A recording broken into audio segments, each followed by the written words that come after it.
இன்னைக்கு நம்ம பார்க்க போறது நம்ம ஃப்ரெண்டோட அப்பா அவர் சின்ன வயசா இருக்கிறப்ப நடந்த ஒரு உண்மை சம்பவத்தை பத்தி தான் பார்க்க போறோம். இந்த கதையில அவங்களோட உண்மையான நேம் சொல்ல முடியல, நம்ம வேற பேர் வச்சுக்கலாம். நம்ம ஃப்ரெண்டோட அப்பாவுக்கு வாசு அப்படின்னும், அவங்களோட அப்பாவோட அப்பா, அதாவது நம்ம ஃப்ரெண்டோட தாத்தா அவங்களுக்கு கண்ணன் அப்படின்னும் பேர் வச்சுக்கலாம். சரி வாங்க, நாம இப்போ கதைய ஆரம்பிக்கலாம். நான் உங்க Revathi Saravanakumar and welcome to the time.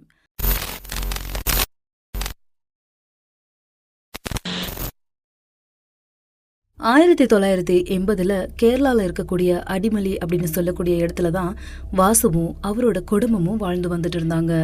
அங்க அவங்க மூங்கில்களை வச்சுட்டு அது மூலமா கூடை, பாய், தட்டு, அரிசி புடைக்கிற சொழகு அப்படின்னு இது மாதிரியான பொருட்களை எல்லாமே மூங்கில் மூலமா பண்ணிட்டு வந்துட்டு இருந்தாங்க.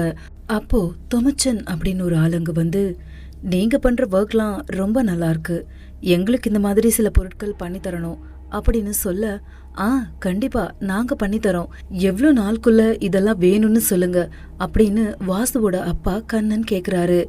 எங்களுக்கு 15 நாளுக்குள்ள வேணும், ஆனா இங்கிருந்து நீங்க வேலை பண்ண முடியாது, ஏன் கூட கோதமங்கலம்க்கு வரணும் அப்படின்னு தொமச்சன் சொல்ல, என்ன அங்கயா?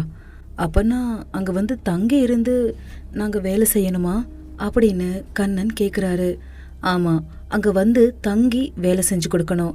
அங்க உங்களுக்கு தங்குறதுக்கும் தூங்குறதுக்கும் இடம் இருக்கு, அங்கேயே உங்களுக்கு மூங்கில்களும் கிடைக்கும். அதனால நீங்க எங்கேயும் போய் மூங்கில்களை வெட்டணும்னு அவசியமே இல்லை, நாங்களே உங்களுக்கு எல்லாமே ரெடி பண்ணி கொடுத்துருவோம் அப்படின்னு தொமச்சன் சொல்றாரு.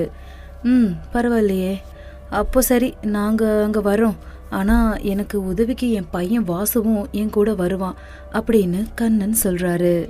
சரி, கூப்பிட்டுக்கோங்க, எனக்கு பிரச்சனை இல்லை, ஆனா வேலை மட்டும் நல்லபடியா பண்ணி கொடுத்துருங்க.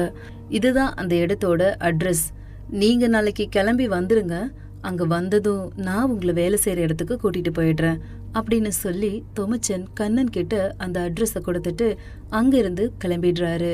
அப்படியே மறுநாள் சாயந்தரம் ஒரு 6 மணி போல கண்ணனும் வாசுவும் கோதமங்கலம் அப்படின்னு சொல்லக்கூடிய அந்த இடத்துக்கு கிளம்பி வேலை செய்ய போறாங்க. அவங்க அந்த ஊர் போய் சேரும்போது சரியா 7:30 ஆகிடுது.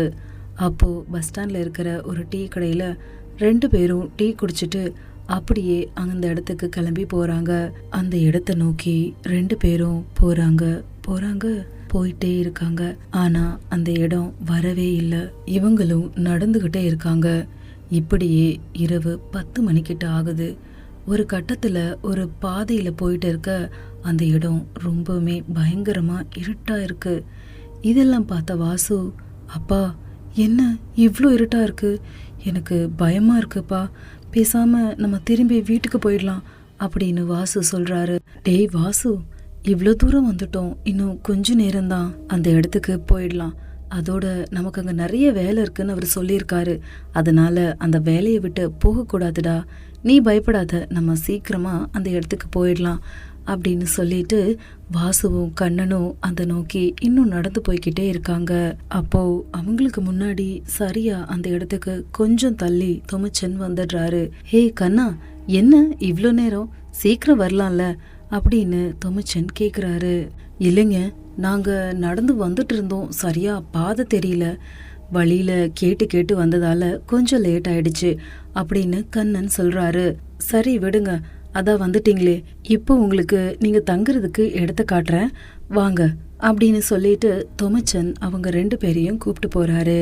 அப்ப சரியா டைம் 11:30. என்னங்க தூங்குறதுக்கு இடத்த காட்டுறேன்னு சொல்லிட்டு சர்ச்சு காட்டுறீங்க அப்படின்னு கண்ணன் சொல்ல, கண்ணா நீங்க தூங்குறதுக்கு நான் இன்னும் இடம் பார்க்கல, கொஞ்சம் லேட் ஆயிடுச்சு, உங்களுக்கு நாளைக்கு வேற இடம் கிடைச்சிரும், இன்னைக்கு ஒரு நாள் மட்டும் இங்க தங்கிக்கோங்க அப்படின்னு தொமச்சன் சொல்றாரு. ஆனா வாசுவோ அந்த இடத்த பார்த்து ரொம்பவே பயப்படுறான். அப்பா, இந்த இடம் பார்க்கவே பயமா இருக்கு, நம்ம வீட்டுக்கு போயிடலாம் அப்பா அப்படின்னு ரொம்ப பயத்தோடு சொல்ல, அதெல்லாம் ஒன்றும் இல்லை, நான் தான் உன் கூடயே இருக்கேன்ல. சரிங்க தொமச்சன், நாங்க பாத்துக்கிறோம், இன்னைக்கு ஒரு நாள் மட்டும் இங்க தங்கிக்கிறோம் அப்படின்னு கண்ணன் சொல்றாரு. சரி கண்ணா, நீங்க படுத்து தூங்குங்க, நான் நாளைக்கு வந்து உங்களை மீட் பண்றேன் அப்படின்னு சொல்லி தொமச்சன் அங்கிருந்து போயிடுறாரு. அப்பா கண்டிப்பா உள்ள போகணுமா, எனக்கு உள்ள போகவே பயமா இருக்குப்பா அப்படின்னு வாசு சொல்ல, சரி நீ வெளியே இரு, நான் முதல்ல உள்ள போய் பார்த்துட்டு வரேன் அப்படின்னு சொல்லிட்டு கண்ணன் அந்த சர்ச்குள்ள போறாரு. அப்போ அந்த சர்ச்குள்ள கண்ணன் போய் பார்த்ததும் அந்த சர்ச் ரொம்ப அமைதியா, ஒரு மயான அமைதியா இருக்கு. சரி வேற வழி இல்லை, இன்னைக்கு தங்கிதான் ஆகணும். ஏய் வாசு உள்ள வா அப்படின்னு வாசு கண்ணனை கூப்பிடுறாரு. வாசுவும் உள்ள போறான். இப்படி 2 பேரும் சர்ச்குள்ள போனதும் சரி இன்னைக்கு ஒரு நாள் எப்படியாவது அட்ஜஸ்ட் பண்ணிட்டு தூங்கலாம் அப்படின்னு சொல்லிட்டு 2 பேரும் படுத்து தூங்குறாங்க. அப்போ மணி சரியா 12:45 ஆகுது. 2 பேரும் சர்ச்சில் படுத்து தூங்கிட்டு இருக்கிறப்போ ஏதோ ஒரு விதமான சத்தம் அந்த சர்ச்சில் கேட்க ஆரம்பிக்குது. சரியா 1 மணி போல அந்த சத்தம் எப்படி இருக்குன்னா, யாரோ அந்த இடத்துல கூட்டமா நடக்கிற மாதிரியும், அதோட அவங்க எல்லாருமே படுத்துட்டு இருக்கும்போது இவங்க 2 பேரையும் பார்த்துட்டு இருக்கிற மாதிரியும் தோணுது. இதை கவனிச்ச வாசு எந்திரிச்சு அந்த இடத்த சுத்தி யாராவது இருக்கிறாங்களான்னு பார்க்கறான். ஆனா அங்க யாருமே இல்லை. ஏய் வாசு என்னடா தூங்கல அப்படின்னு வாசுவோட அப்பா கேட்க, அப்பா இங்க யாரோ இருக்கிற மாதிரி இருக்கு, எனக்கு தூக்கமே வரல, என்னால் தூங்கவே முடியலப்பா அப்படின்னு வாசு சொல்ல, ஆமா வாசு எனக்கும் தூக்கமே வரல, நீ எந்திரிக்கிறதுக்கு முன்னாடி ஏதோ சத்தம் கேட்குதுன்னு நானும் எந்திரிச்சு பார்த்தேன். அப்போ நமக்கு முன்னாடி கருப்பா ஒரு உருவம் நின்றுட்டு நம்மளையே பார்த்துட்டு இருந்தது. அதோட நிறைய பேர் இங்க கூட்டமா இருக்கிற மாதிரியும் சத்தம் கேட்குது அப்படின்னு கண்ணன் சொல்றாரு. அப்பா என்ன சொல்றீங்க, இதையே நீங்க முன்னாடியே சொல்லல அப்படின்னு வாசு ரொம்ப பயத்தோட கத்தி பேசிட்டு இருக்கான். ஆமாப்பா, நான் இதை சொன்னா நீ பயத்துல தூங்க மாட்ட, அதனால தான் நான் சொல்லலை. ஆனா இப்போ இங்க நடக்கிறத பார்த்தா இங்க ஏதோ ஒரு ஆத்மா இருக்கிற மாதிரி தோணுது, இங்க ஒன்றும் இல்லை நிறைய இருக்கிற மாதிரி தோணுது அப்படின்னு கண்ணன் சொல்ல, இதை கேட்ட வாசு ரொம்பவே பயந்துடுறாரு. சரி வாசு நமக்கு இந்த வேலையே வேணாம், நம்ம வீட்டுக்கு போயிடலாம் அப்படின்னு கண்ணன் சொல்ல, அன்னைக்கு ராத்திரியே அங்கிருந்து வாசுவை கூப்பிட்டு அந்த சர்ச்சை விட்டு போயிடுறாரு. இப்படியே 2 நாள் போகுது. அப்போ தொமுச்சன் கண்ணனோட வீட்டுக்கு வந்து, ஏய் கண்ணா என்ன நீ சொல்லாம கொல்லாம அங்கிருந்து வந்துட்ட அப்படின்னு கேட்க, ஆமா அந்த சர்ச் ஏதோ தப்பா இருந்தது, அதான் நாங்க அங்கிருந்து வந்துட்டோம். அந்த சர்ச்சில் அப்படி என்னாச்சு அப்படின்னு கண்ணன் கேட்க, அப்பதான் தொமுச்சன் கண்ணன் கிட்ட 5 வருஷத்துக்கு முன்னாடி அந்த சர்ச்சில் ஒரு ஃபாதர் இருந்தாருன்னோ, அவருக்கு உடம்பு சரியில்லாம இறந்துட்டாரு அப்படின்னு சொல்றாரு. அதனால அந்த சர்ச்சுக்கு வேற ஃபாதர் யாரும் நாங்க கூப்பிடல. காலப்போக்கில் அந்த சர்ச்சுக்கு யாரும் வரவும் இல்லை. ஏன்னா அந்த சர்ச்சில் ஏதோ ஒன்று அமானுஷ்யமான விஷயம் இருக்கிறதாவும், அதனால நாங்க யாரும் வரமாட்டோம்னு சொல்லிட்டாங்க.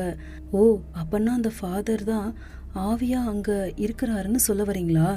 ஆனா அந்த சர்ச்சில் நிறைய ஆவிங்க இருக்கிற மாதிரி எனக்கு தோணுது, என்ன காரணம், என்ன ஆச்சு அப்படின்னு கண்ணன் அவர்கிட்ட கேட்க, அது ஒன்றும் இல்லை கண்ணா, அந்த சர்ச்சுக்கு பின்னாடி ஒரு சுடுகாடு இருக்கு, அங்க நிறைய பேரோட கல்லறைகள் இருக்கு. அந்த ஃபாதர் உயிரோடு இருக்கிற வரைக்கும் அந்த சர்ச் நல்லா தான் இருந்தது. அவர் என்னைக்கு இறந்தாரோ அப்போ இருந்து அந்த சர்ச்சில் இப்படிலாம் நடக்குது. எனக்கு தெரிஞ்சு அந்த கல்லறையில் இருக்கிற ஆத்மா எல்லாமே இப்போ அந்த சர்ச்சுக்குள்ளே தான் இருக்குன்னு தோணுது அப்படின்னு தமுச்சன் சொல்கிறாரு. இதெல்லாம் ஏன் எங்ககிட்ட முன்னாடியே சொல்லலை அப்படின்னு கண்ணன் கோபமாக கேட்க, இல்லை கண்ணா நான் அப்படிலாம் எதுவும் நடக்காதுன்னு நினச்சேன், ஆனால் உனக்கும் அப்படி தான் நடந்திருக்கு அப்படின்னு நீ சொன்னதுக்கப்புறம் தான் எனக்கே பயமாக இருக்குது, என்னை மன்னிச்சிரு அப்படின்னு தமுச்சன் சொல்கிறாரு. இன்றைக்கி நாம் பார்த்த இந்த உண்மையான சம்பவத்தை பற்றின உங்களோட கமெண்ட்ஸை இந்த கமெண்ட் பாக்ஸில் போடுங்க. அது மட்டும் இல்லாமல் உங்களோட ஃப்ரெண்ட்ஸ் அண்ட் ஃபேமிலிக்கும் இதை ஷேர் பண்ணுங்கள். நம்ம ஸ்கேரி டைம் யூடியூப் சேனலையும் சப்போர்ட் பண்ணி சப்ஸ்கிரைப் பண்ணுங்கள். நாங்கள் இதே மாதிரி இன்னொரு கதையில் வந்து உங்களை சந்திக்கிறோம்.